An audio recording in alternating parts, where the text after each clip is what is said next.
Hello, how's it going? Welcome back, Bernalillo County. I'm Matthew Santillanes, Recreation Coordinator at Raymond G. Science Community Center. This is Jordan Davila. He's a Recreation Specialist at Raymond G. Science Community Center. Today we're on another Raymond G. outdoor adventure. So stay posted at Bernalillo County, Raymond G. Science Community Center. We do a lot of these outdoor adventures, so just stay posted. This is another great one you guys are follow along today. So here's Jordan. Alright guys, today I'm going to show you guys how to set up 3 different fly rods. The first one right here is going to be the bait caster. This is pretty much the general basic fishing rod for a beginner fisherman. So what I did there was I spun off the top just so I could reveal my fishing line. Once you reveal your fishing line, you just want to run it through the top of this hole. And then place that back on and then just screw it back on. Once you're there, you want to push this button right here and it's going to release your line. So you can pull it up and you're going to start putting the line through the eyes of the rod. Oops, I dropped it. A little tricky if you're not as visual sighted like I am. Need some glasses. Well, hopefully they edit that out.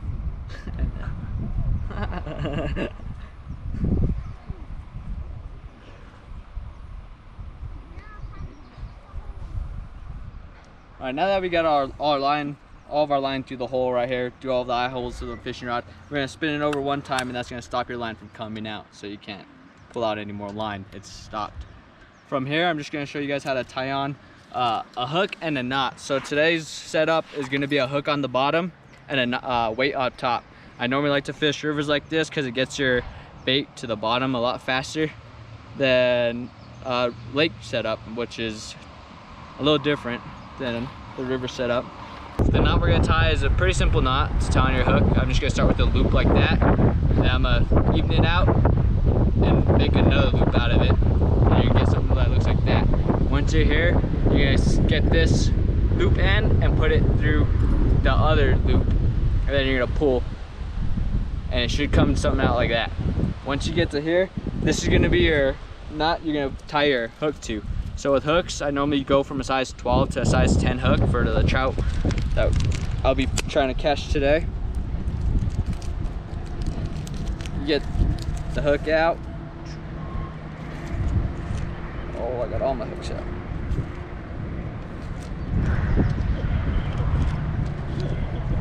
Make sure you get all the other ones back in there. I'm trying to get fished with today. Anyways, put those down. You see this loop from your hook, you're gonna put it through the other loop like this. And then from there, you're gonna get your hook and put it through the loop that it's tied to. And you're gonna pull them together like that. And it should come out something like that. So now your hook's tied on there and it's a pretty sturdy knot and your line shouldn't break, or it shouldn't break unless you get snagged. So now time for the weight. With the weight, I wanna go anywhere from, I would say like maybe 14 inches from the hook, maybe 20. Then you want to look at the depth of the water and you want to see how fast it's running. This little path right here looks like it's running pretty slow. So I'll probably go with one medium-sized weight. Well, it's called a split shot. The split shots are gonna look something like this.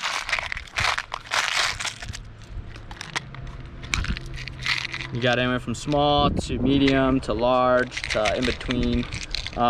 With these, I'll probably go with the larger one, just so it gets to the bottom faster. So when you're putting these on, all it takes is to line up that little gap line right here, put it in between your line like that. And then normally a good little pinch with the hands would clamp it on there so it stays on there. Then you just want to finish that off with the plier or thermostats, just so it gets on there tight and it doesn't slide up and down your line. If that's happening, then it will cause you to probably get stuck more and probably less bites. So that's the general setup of the bait caster right there. For a river, that's what I like to use. So now I'm gonna show you guys how to cast this bait caster.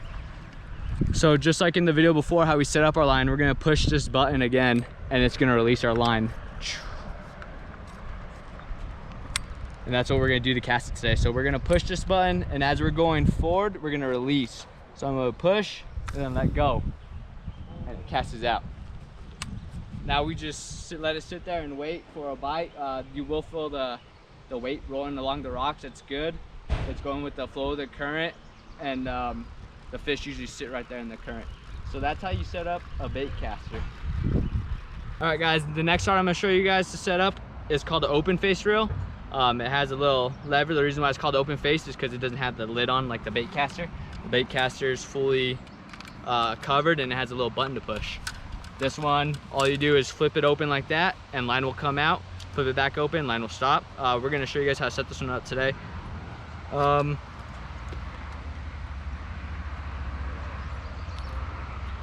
right now I have my line out. As you can see, it's not underneath the little loop, so it's just gonna keep spilling out. So when you get to here, you just want to run it quick underneath the little latch right here, and now it catches on to the spool, so it won't spin anymore on you and won't come out. From here you flip this out and it'll spin open again and release line. So now I'm just going to start threading the line between the eye holes.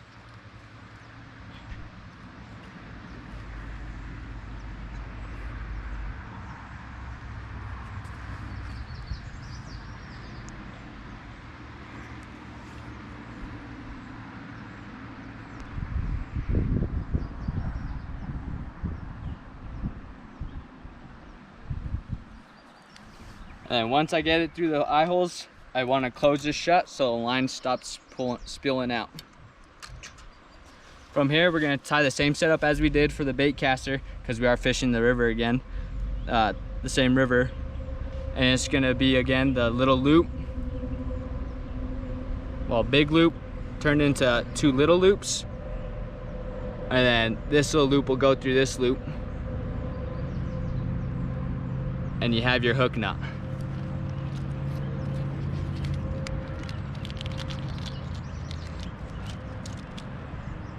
Then from there, we're gonna do the same thing and get our hook loop, put it through the other loop, and then bring your hook through the hook's loop. And then tying it down. And the good old split shots, probably the same size. Again, probably like 20 to 14 inches away from the hook. Clamp it on with your hands. Get your pliers or thermostats. Ooh, fumble. It's a fumble. And then you pinch it again with the thermostats. And there you go, your spin rod is all ready to go. So to cast it, you just open the bell and your line will start spilling out again. So you open the bell, hold on to the line like this. Once you bring it forward, you're gonna release the line so it actually lets it go. So it's gonna look something like this. And then just like the bait caster, you're gonna let it sink and you're just gonna sit there and wait and hope to catch a fish. The last rod I'm gonna show you guys to set up today is a fly rod. So it's a little bit different from the open face and the bait caster, as you can see. With the fly rod, you have your floating leader. This will float.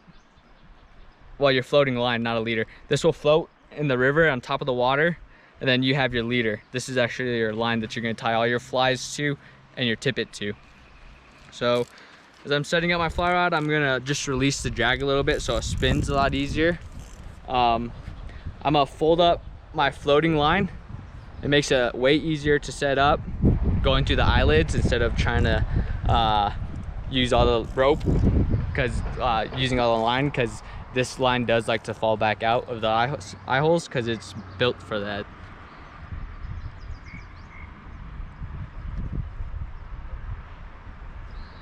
From here, you're just gonna pull the rest of your leader through the top, and it should be already set up like that. Now, in this case, I have my leader, and every fly rod is always gonna come with the leader. They're usually like 9 foot, but you cut them anywhere from 6 to 4 foot. With my leader today, I have a special ring on there. It's called a blood ring, and I already have it tied on there. It's just, it's better to tie your tippet to this than actually having to tie like a blood knot to your leader. Then you're gonna have to cut your leader. This saves you leader. From here, I'm just gonna grab my tippet. And from tippet, I wanna go from anywhere from 5X to 3X. There's a bunch of different sizes. It's just the pounds of the strength of the line can hold of a fish. So this one's a 4.5 pound, and it should be pretty good for rivers like this. Like 2.5 feet of the tippet. Don't bite it. They make these, I like to bite it, but they make these nifty little tools to save your teeth, which I normally don't use. But you just put it up to there, and it cuts the line. Now this is a knot I like to use like when I'm tying on anywhere from a spinner or even just my flies. So you just want to weave it through the eye of the blood ring, and then you want to loop it. I usually do anywhere from 7 times to 8 times. So you're just gonna wrap it around that same fly line that you have that I have in my right hand.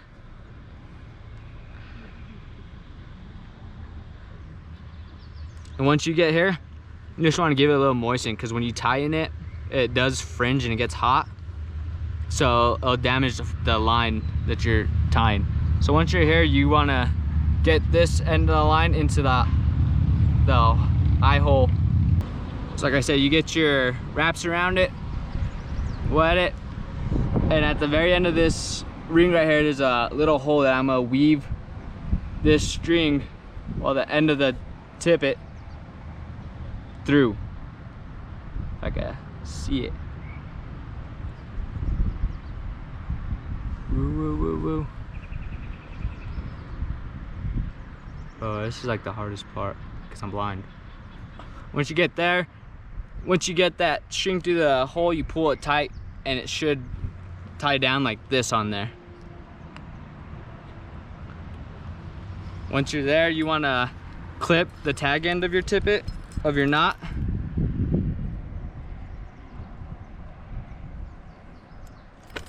And make it flush so you don't have no extra line or drag in the water.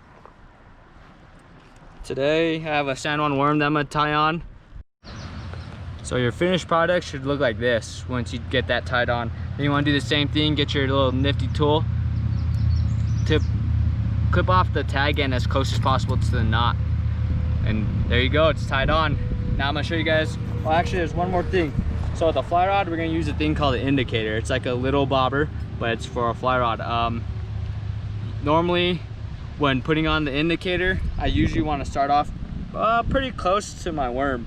So probably about 2-3 feet close to my worm, just to start off, and then I'll move it along as more throughout the day as I fish the different parts of the river. Sometimes I need to go a little higher on the leader, or sometimes I even need to go a little bit lower on the leader, just depending on how deep the water is where you're gonna put that indicator. So from here, I'm gonna show you guys how to cast it. It's a lot different than an open face reel and a bait caster, because there's no buttons to push to cast it, and there's no open face to a lever to open it to let the line out. So with this one, you want to get some line out already on the water, and you just want to pull out more line.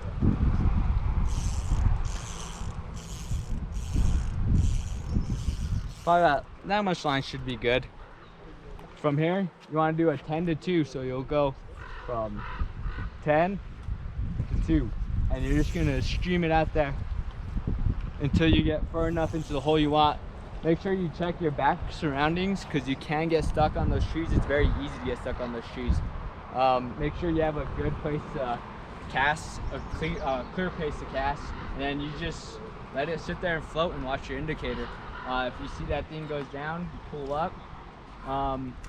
If not, you just recast. This is a roll cast, just in case if you do have shrubs behind you. It's a little harder to do, but say if I am like in a congested area and there's trees behind me and I can't do my traditional back cast, what I'm gonna do is I'm gonna bring the line up to me like that. Make sure there's a little bit of slack in the water, and I'm just gonna roll it over. It didn't work. So well, like that, and then I'm just gonna roll it over like a flick, and it gets your fly back out there without having to do a traditional cast. That's a better cast to use if you're in a dense area with a lot of bushes. Here we don't have that, but it is a good skill to know. And those are the 3 rods I'm gonna show you guys how to set up today. Thank you guys for watching, and please stay with us, and we'll keep you guys updated on our social media on our next outdoor adventure. You guys have a good one.